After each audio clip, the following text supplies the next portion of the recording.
Hi అండి. ఆ కర్ర తిప్పేది మా తాతయ్య అండి.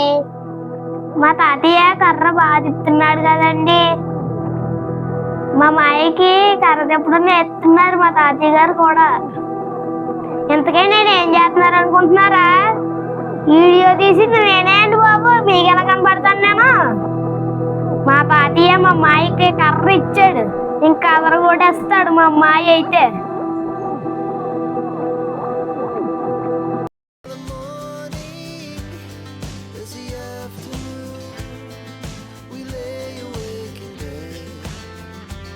మా మాయ కర్ర బాగానే చెప్తున్నాడు, నేను ఇంకా ఏదో అనుకున్నాను. నా వాయిస్ మీకు నచ్చితే లైక్ చెయ్యండి. మా మాయ కర్ర ఎలా తిప్పాడో కామెంట్ చేయండి. All of you happy Sankranti.